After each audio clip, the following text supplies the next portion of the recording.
کرتے ہیں تو اس کے 3 پہلو ہوتے ہیں۔ واقعہ بیان کرنے سے پہلے کا اس کا پہلو،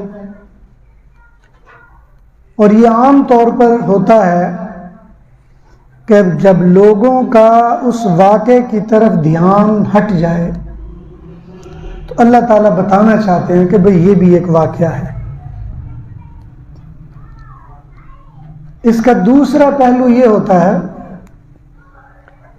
کہ اللہ تعالیٰ یہ بتانا چاہتے ہیں کہ اس واقعے کی ضرورت کیوں پیش آ گئی تھی، یہ واقعہ کیوں پیش آیا۔ اور تیسرا پہلو یہ ہوتا ہے کہ اس واقعے کے بعد کے اثرات کیا ہونے چاہیے۔ یہ 3 پہلو کسی بھی واقعے میں ہوتے ہیں۔ واقعہ یوں ہے کہ ایک دن موسیٰ علیہ السلام بنی اسرائیل کے آگے میدان تی میں بیان فرما رہے تھے، اور تقریباً میدان تی میں جو بنی اسرائیلی تھے ان کی تعداد کوئی 50,000 کے قریب بتائی جاتی ہے۔ مختلف روایات ہیں۔ ساری بنی اسرائیلی قوم وہ میدان تی میں تھی،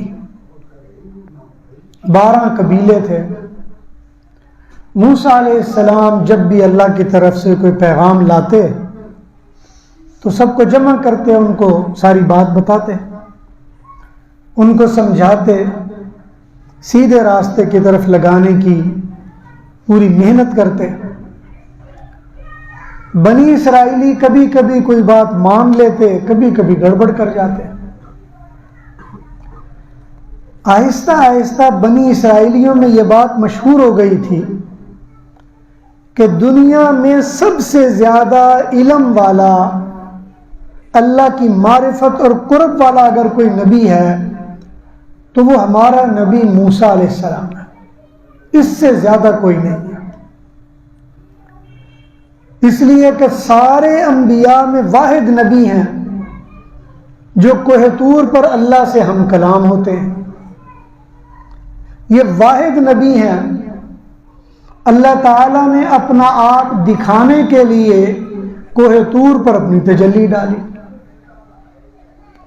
یہ واحد نبی ہیں جن کو اللہ تعالیٰ نے کامل اور مکمل شریعت دی۔ یہ واحد نبی ہیں کہ اس زمانے کے سب سے خطرناک حکمران فرعون سے ٹکرائے تھے۔ یہ واحد نبی ہیں جنہوں نے پوری قوم بنی اسرائیل کو فرعون سے آزادی دلا کر دوبارہ فلسطین میں لا کر آباد کیا تھا۔ اس طرح بہت ساری خوبیاں تھیں۔ موسیٰ علیہ السلام نے جب بنی اسرائیلیوں کے سامنے بڑے جلال میں خطاب فرمایا،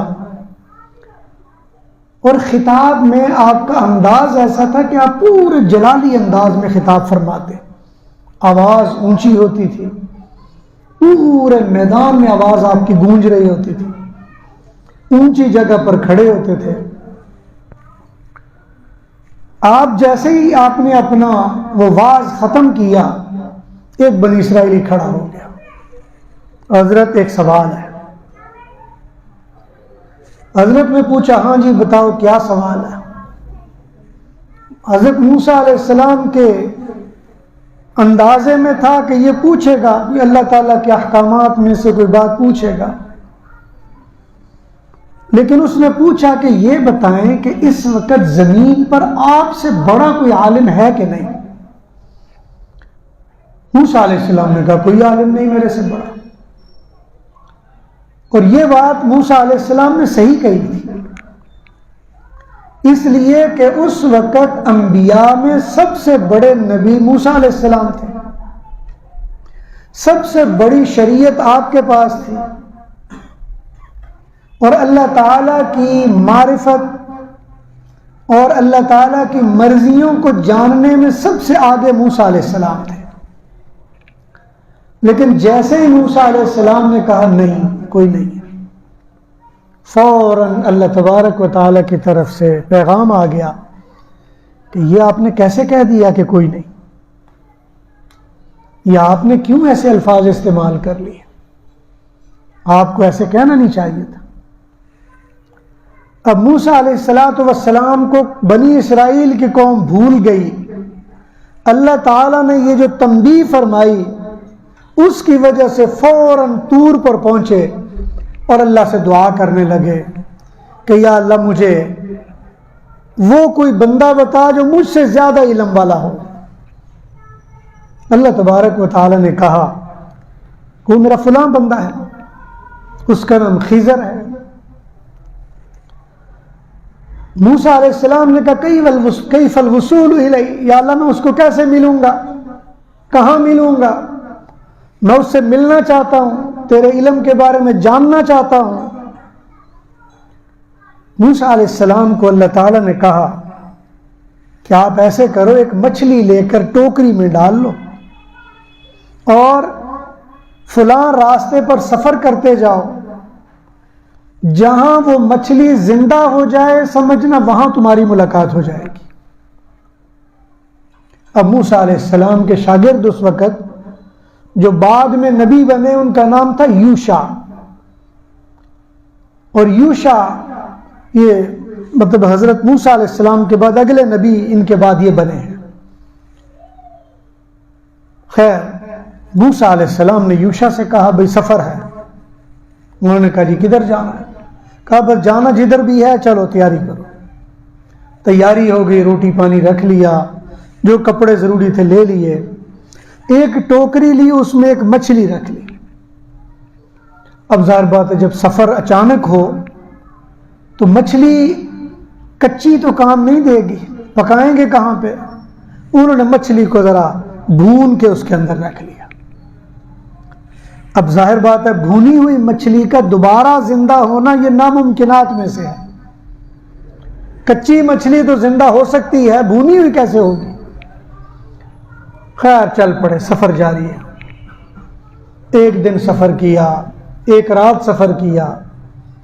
قدرتی بات ہے رات کے وقت جب سفر کر رہے تھے تو جیسے تہجد کا وقت ہوا تھوڑا سا انہوں نے دیکھا، وہ یوشع جاگ رہے تھے، انہوں نے دیکھا کہ ٹوکری ہلی ہے۔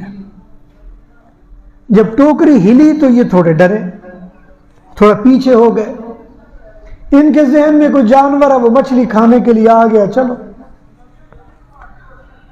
پھر یوشع دیکھتے کیا ہے، اچانک مچھلی وہاں سے چھلانگ لگاتی ہے، جمپ لگاتی ہے، اور تھوڑے فاصلے پر سمندر ہے، سیدھی اس کے اندر جاتی ہے اور سمندر کے اندر ایک سرنگ بنا دیتی ہے۔ حالانکہ پانی میں سرنگ تھوڑی بنتی ہے، انہوں نے دیکھا کہ پانی میں ایک سوراخ سا بن گیا ہے اور جدھر جدھر مچھلی جا رہی ہے وہ سوراخ جا رہا ہے۔ رات کا وقت تھا، بعد میں آنکھ لگ گئی، انہوں نے سوچا کہ خیال آیا ہے، صبح اٹھے، سفر شروع ہوا، پھر چل پڑے۔ چلتے چلتے چلتے چلتے دوپہر کا وقت جب آیا تو موسیٰ علیہ السلام نے کہا آتنا غداءنا لقد لقینا من سفرنا ھذا نصبا، بھئی وہ کھانے پینے کا بندوبست کرو، اس سفر نے تو ہمیں تھکا دیا ہے۔ حالانکہ پہلے 24 گھنٹے سے سفر کرتے آ رہے ہیں، تھکے نہیں ہیں، اب یہ 5-6 گھنٹے سفر کیا، فرمایا تھکا دیا ہے سفر۔ اب یوشع کو یاد آیا کہ اچھا بندوبست کرتے ہیں، وہ ٹوکری پکڑی تو اندر کچھ بھی نہیں، دماغ پر زور ڈالا تو انہوں نے کہا وہ میرے ساتھ تو سحری کے وقت یہ ماجرا پیش آیا تھا۔ موسیٰ علیہ السلام سے کہا حضرت وہ رات کو یہ معاملہ پیش آیا، وما انسانیہ الا الشیطان ان اذکرہ، مجھے تو شیطان نے یاد رہنے نہیں دی یہ بات۔ واتخذ سبیلہ فی البحر سربا، اس نے تو ایک سمندر کے اندر سرنگ بنا لی تھی۔ موسیٰ علیہ السلام نے فوراً کہا وہی تو جگہ جہاں ہم نے جانی تھی، وہیں سے پیدل واپس آ گئے۔ اب دیکھتے وہ جو پاؤں کے راستے جہاں جہاں چلتے آ رہے ہیں چلتے چلتے چلتے چلتے اسی چھوٹی سی پہاڑی کے اوپر ٹیک لگا کے جہاں سوئے تھے وہاں موسیٰ علیہ السلام جیسے ہی پہنچے اسی جگہ جہاں موسیٰ علیہ السلام لیٹے تھے دیکھا ایک بندہ لیٹا ہوا ہے اور اس نے اپنے اوپر ایک چادر لی ہوئی ہے. فوری طور پر موسیٰ علیہ السلام نے کہا السلام علیکم من موسیٰ. حدیث کے اندر آتا ہے اس آدمی نے چادر منہ پہ ہی رکھی ہوئی تھی تو فوراً کہا کہ من موسیٰ. انہوں نے کہا جی موسیٰ کی طرف سے سلام ہو. تو چادر کے ساتھ ہی اس نے کہا کون سا موسیٰ. پھر آگے سے اس نے خود ہی کہا کہ موسیٰ بنی اسرائیل ہے یا موسیٰ فلاں ہے. اس علاقے میں اور بھی ایک موسیٰ مشہور تھا. انہوں نے کہا بل انا موسیٰ بنی اسرائیل, میں تو بنی اسرائیل والا موسیٰ ہوں. انہوں نے فوراً چادر ہٹائی اور کہا میں تیرا انتظار کر رہا تھا. اب موسیٰ علیہ السلام کو تعجب کی ابتدا ہو گئی شروع. میرا انتظار کر رہا تھا, یہ تو مجھے جانتا نہیں, کبھی ملے نہیں ہے, میرا کیسے انتظار کر رہا تھا. موسیٰ علیہ السلام نے فوراً کہا کہ آپ میرا انتظار کیسے کر رہے تھے. اس نے کہا یہ بات چھوڑو, آگے بات کرو. کدھر آئے ہو, کیا لینے کے لیے آئے ہو. اور موسیٰ علیہ السلام کے اندر یہ تعجب بھر گیا کہ یہ بندہ مجھے جانتا نہیں, ادھر آ کے میرا انتظار کیسے کر رہا تھا. ابھی موسیٰ علیہ السلام کو کوئی پتہ نہیں یہ بندہ کون ہے, بس اللہ تعالیٰ نے اتنا کہا کہ جو تیرے سے زیادہ علم والا ہے وہ تو کوئی اور بندہ بھی ہے میرا. اب موسیٰ علیہ السلام اس کو دیکھنے کے لیے چل پڑے ہیں, اس کو ملنے کے لیے چل پڑے ہیں. اب اس نے ملنا کہاں پہ ہے, وہ جہاں مچھلی زندہ ہوگی وہاں تمہیں ملے گا. مچھلی تو گزشتہ رات زندہ ہو کے چلی گئی ہے, اب یہ پتہ نہیں کون ہے. تعجب سے پوچھا کہ آپ کو کیسے پتا تھا. انہوں نے کہا یہ بات چھوڑو, آگے بات کرو. چلو جی آگے بات شروع ہوگی. کدھر آئے ہو. فرمایا کہ میں اس لیے آیا ہوں کہ علمنی ما علمک اللہ تعالی, جو اللہ نے آپ کو علم دیا ہے آپ وہ مجھے علم سکھا دیں. فوراً اگلا جواب آ گیا انک لن تستطیع معی صبرا, تو میرے ساتھ صبر نہیں کر سکے گا.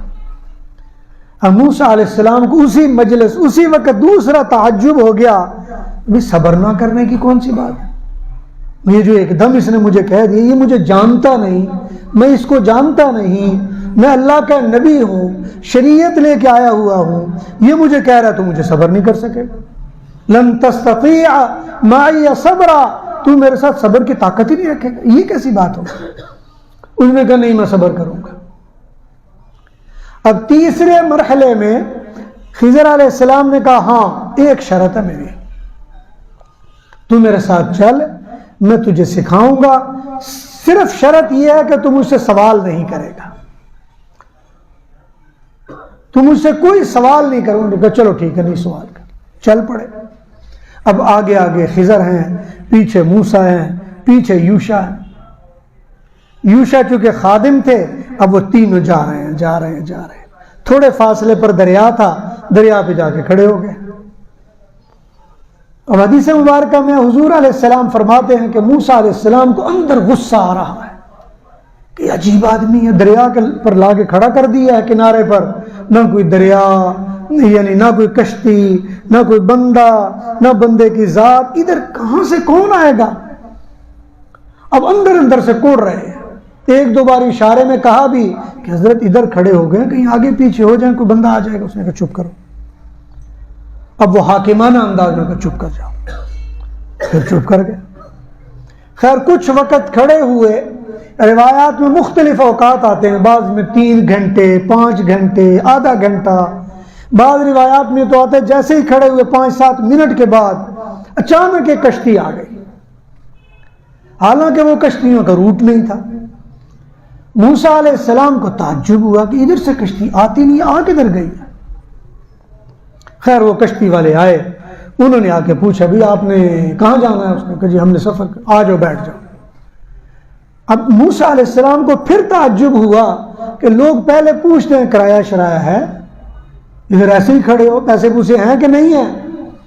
خیر انہوں نے پوچھے بھی کچھ نہیں, بڑے احترام سے ہمیں آ کے انہوں نے بٹھا بھی لیا اور بٹھا کے کشتی بھی چلا لی ہے. ورنہ لوگ پہلے پوچھتے ہیں ابھی پیسے کڈو, اگر نہیں تو اترو نیچے. ایسی بھی کوئی بات نہیں. خیر جیسے ہی کشتی پانی کے اندر ہوئی تو موسیٰ علیہ السلام بیٹھے ہوئے ہیں. اب موسیٰ علیہ السلام کا سر گھوم رہا ہے کہ پیسے مانگیں گے تو دیں گے کہاں سے؟ ایسا نہ ہو کہ سمندر کے درمیان میں جائیں, پیسے ہوں نہ کہ چلو بھاگو نیچے پھینکو ان کو, تیرتے ہوئے خود ہی چلے جائیں گے. اب موسیٰ علیہ السلام کا ذہن سوچ میں سرگرداں ہے. اب تھوڑی دیر گزری, اچانک کشتی کے کنارے پر 2-3 چڑیا آ کر بیٹھ گئی. اب موسیٰ علیہ السلام کو پھر تعجب ہو گیا, سمندر میں چڑیا کا کیا کام؟ یہ چڑیا سمندر میں کہاں سے آئے گی؟ اب بڑے سوچو بچار میں ادھر سے چڑیا کدھر آ گئی؟ چڑیا تو خشکی کا جانور ہے اور یہاں آ کے بیٹھ گئی ہے. تھوڑی دیر کے بعد ایک چڑیا گزری اور بڑی تیزی سے پانی کی طرف گئی. موسیٰ علیہ السلام پھر پریشان کہ یہ چڑیا پانی میں کیا کرنے جا رہی ہے, تو ڈوب جائے گی. اب وہ اسی ششو پانی میں آ کے پانی میں ڈوب جائے گی. چڑیا پانی کے قریب گئی, اپنی چونچ پانی میں ڈالی, پانی لیا اور اوپر اڑ کے دور چلی گئی. اب موسیٰ علیہ السلام بڑا تعجب کرنے لگے, عجیب چڑیا ہے, پانی کے اندر گری نہیں اور بس ایسے چونچ لگائی اور نکل گئی. خضر علیہ السلام نے مخاطب کیا موسیٰ, ہاں جی, فرمایا کہ جو تیرا علم ہے اور جو میرا علم ہے یہ اللہ کے علم کے مقابلے میں پتہ کتنا ہے؟ اس نے کہا نہیں مجھے نہیں پتا. اس نے کہا یہ سمندر میں سے یہ چڑیا جتنا پانی لے کے گئی ہے, تیرا اور میرا دونوں کا علم اس کا بھی مقابلہ نہیں کر سکتا, اس سے بھی تھوڑا ہے. اب موسیٰ علیہ السلام کو تعجب ہوا کہ بات تو ٹھیک ہے. بس یہی بات ہوئی تو خضر علیہ السلام اٹھے, وہ ڈنڈا آپ کے پاس تھا اور نیچے لوہے کا وہ لگا ہوا تھا, ایک پھٹے کے اندر زور سے مارا اور زور لگایا اور ایک پھٹے کو اکھاڑ دیا. اور جیسے ہی پھٹے کو اکھاڑا کشتی کا کوئی بندہ نہیں بولا, موسیٰ علیہ السلام سے رہا نہیں گیا. اور موسیٰ علیہ السلام نے کہا خرقتھا لتغرق اہلھا, یہ کیا کر رہے ہیں؟ اس کا پھٹا توڑ رہے ہیں, لوگوں کو غرق کرنا چاہتے ہیں, یہ کر کیا رہے ہیں آپ؟ خضر علیہ السلام نے فوراً کہا انک لن تستطیع الم اقل لک, میں نے نہیں کہا تھا انک لن تستطیع معی صبر, آپ میرے ساتھ صبر نہیں کر سکیں گے؟ موسیٰ علیہ السلام کو یاد ہے, ہاں میں نے تو پہلے کہا تھا کہ میں سوال نہیں کروں گا. چپ کر کے پیچھے بیٹھ گئے, اب اگلی کوئی بات نہیں کی.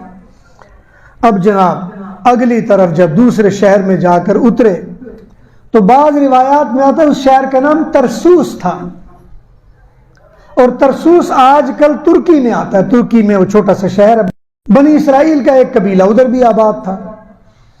جب وہاں پہنچے تو ٹائم ایسا تھا کہ شام کے وقت لوگ اپنے شہر کے گیٹ بند کر دیتے تھے. اب لوگوں نے گیٹ بند کر دیا تھا, رات کا وقت, سردی پڑ رہی ہے.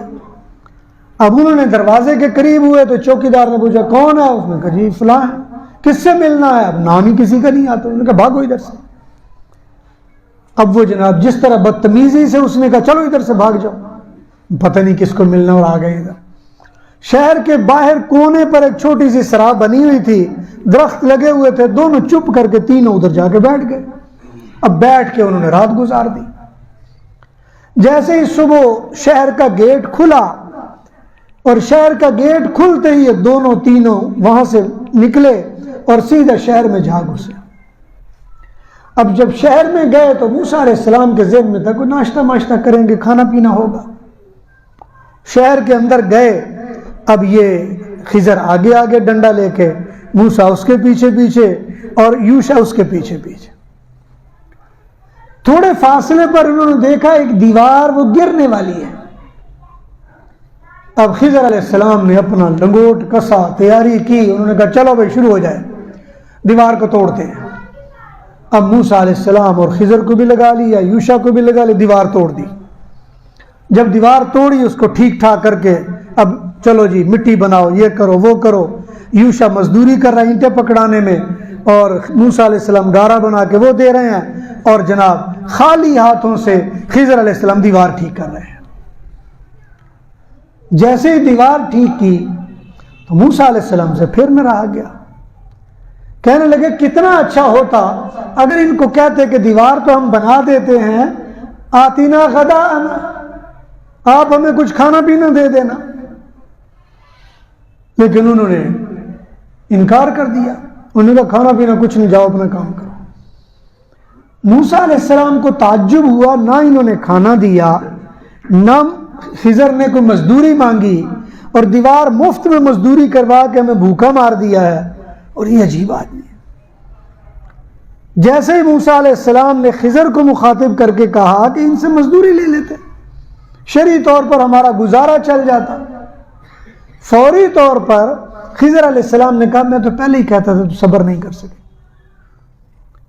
اور آگے فرمایا کہ اب اگر موسیٰ علیہ السلام نے خود ہی کہا اب اگر میں تجھ سے سوال کروں تو مجھے اپنے ساتھ نہ رکھنا، مجھے الگ کر دینا۔ انہوں نے کہا چلو ٹھیک ہے۔ اب تھوڑا آگے گئے، اسی شہر میں تھوڑے فاصلے پر نکلے، دیکھا میدان میں بچے کھیل رہے ہیں، خضر علیہ السلام کے پاس ڈنڈا تھا۔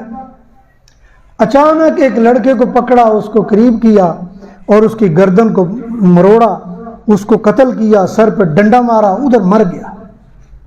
اب خضر علیہ السلام آگے چل پڑے، موسیٰ علیہ السلام پھر پریشان اور کہنے لگے اقتلت نفسا زکیۃ بغیر نفس، آپ نے اتنا بڑا ظلم کر دیا ہے، بغیر وجہ کے ایک معصوم بچے کو قتل کر دیا،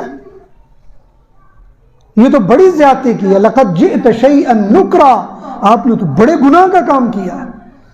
اور حقیقت بات بھی یہی ہے کہ تورات میں کسی کو ناحق قتل کرنا بہت بڑا گناہ قرار دیا گیا ہے، اور تورات میں یہ کہا گیا تھا کہ جو کوئی کسی کو قتل کرے گا اس کے بدلے میں اسے قتل کیا جائے گا۔ اب موسیٰ علیہ السلام اللہ کے رسول ہیں، تورات لے کے آئے ہیں، اللہ نے پیغام دیا جو کسی کو قتل کرے اس کو جواب میں قتل کیا جائے۔ اب موسیٰ علیہ السلام پریشان کہ میں کروں تو کروں کیا، شریعت کا حکم دیکھوں تو جواب میں مجھے اس کو قتل کرنا چاہیے، اس لیے کہ اس نے معصوم کو قتل کر دیا ہے، اللہ کا پیغام دیکھوں تو میں سیکھنے کے لیے چلا ہوا ہوں، اس نے مجھے کہا تو انہیں پوچھنا کچھ نہیں ہے، میں کروں کیا، اسی شش و پنج میں ہے۔ تو خیر جب انہوں نے یہ سوال کیا اور آگے چلے، آگے چلنے کے بعد موسیٰ علیہ السلام نے کہا کہ میں تمہیں بتاتا ہوں ماجرا کیا ہے، جس بات پہ تمہیں صبر نہیں ہو سکا۔